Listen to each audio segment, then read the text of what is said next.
Voir ici, viens voir là, viens voir ta caméra là. Alors c'est à toi de voir, si tu veux tuer ta caméra, il y a 1 centimètre.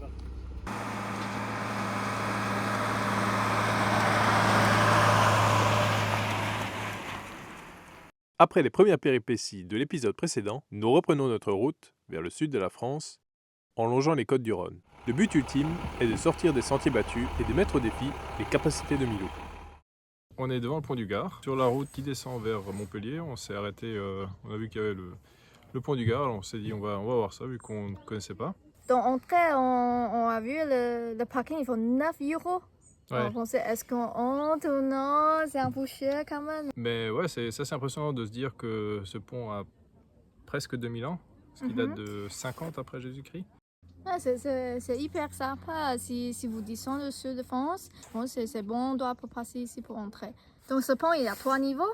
Alors on a le premier niveau là en bas, qui est le niveau où les gens circulent. Et ensuite le second niveau, et tout en haut, on a l'aqueduc.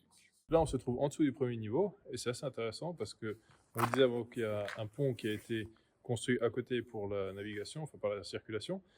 Et on voit bien la différence entre ici, le pont le plus récent, qui date du XVIIIe siècle, et l'ancien, qui a près de 2000 ans.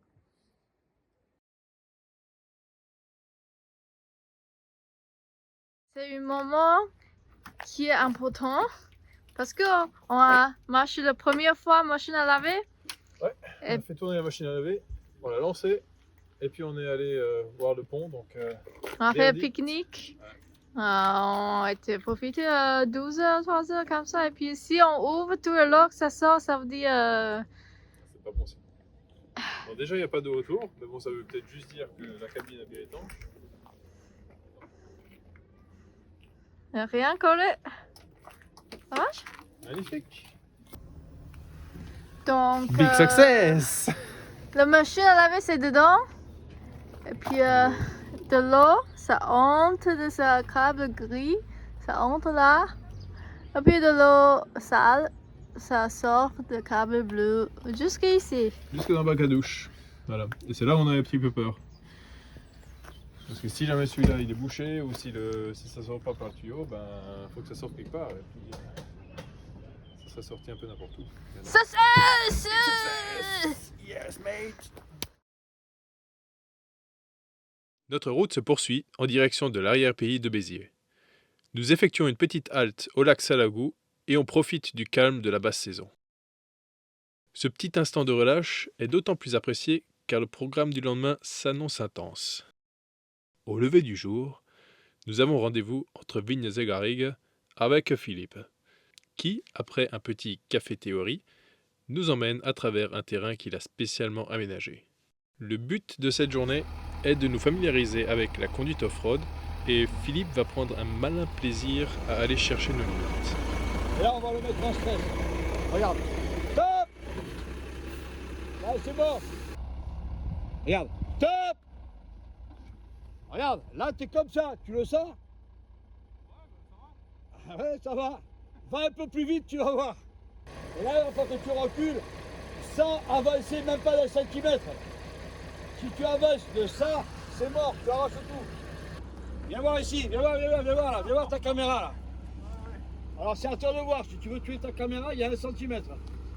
Donc là, je t'ai mis complètement en stress. Oui, hein? Ça veut pas! Regarde derrière, ça coule le gasoil, regarde. Regarde, ça coule. Oh non! Oui, hein? Au cours de la journée, on a eu droit à des dévers, des croisements de ponts, des passages à gué Ça passe! Ça passe!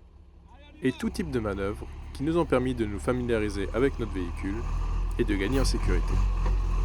Alors soyons clairs, aucun véhicule n'est parfait et Milou n'échappe pas à cette règle. L'Unimog est haut sur pattes, ce qui le rend particulièrement à l'aise dans les ornières et tout type de terrain accidenté. Évidemment, ceci s'accompagne d'une contrepartie, et oui, dans le mille, le centre de gravité qui est relativement élevé. Du fait de ce centre de gravité élevé, il nous faut redoubler de prudence en cas de dévers. Donc tu vois, tu peux vite te mettre sur le toit. En revanche, le faible empattement associé à une bonne garde au sol nous a presque permis de voler au-dessus des obstacles. Alors ça, c'était sans compter sur le support arrière qui nous permet de transporter nos roues de secours et nos vélos, qui a significativement contribué à diminuer notre angle de fuite.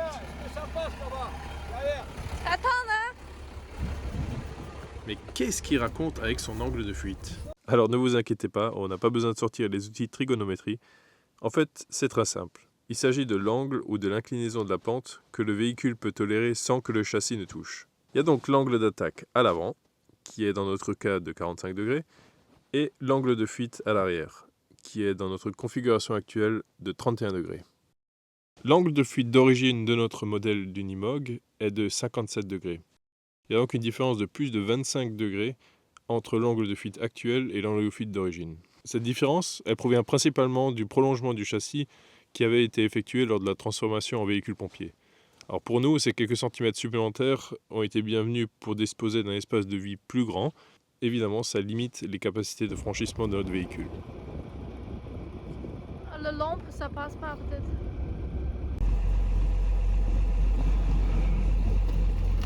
Vas-y. On va pas se le cacher, le prix de la formation est relativement élevé, car la journée coûte à peu près 650 €. On pense néanmoins que cela en vaut largement la peine, car on a vraiment pris conscience que certains reliefs en apparence anodins peuvent se montrer être de réels pièges. Donc si vous avez pour projet de partir à l'aventure en 4x4 ou en poids lourd 4x4, on vous recommande vivement un stage de conduite. Car il vaut mieux investir quelques centaines d'euros dans une formation plutôt que de se mettre en danger et de risquer de détruire son véhicule.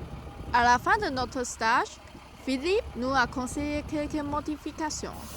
Suivez notre chaîne. Au prochain épisode, nous allons vous montrer quelques travaux réalisés sur Milou. Et enfin, nous allons traverser première frontière. Viens vers l'Espagne.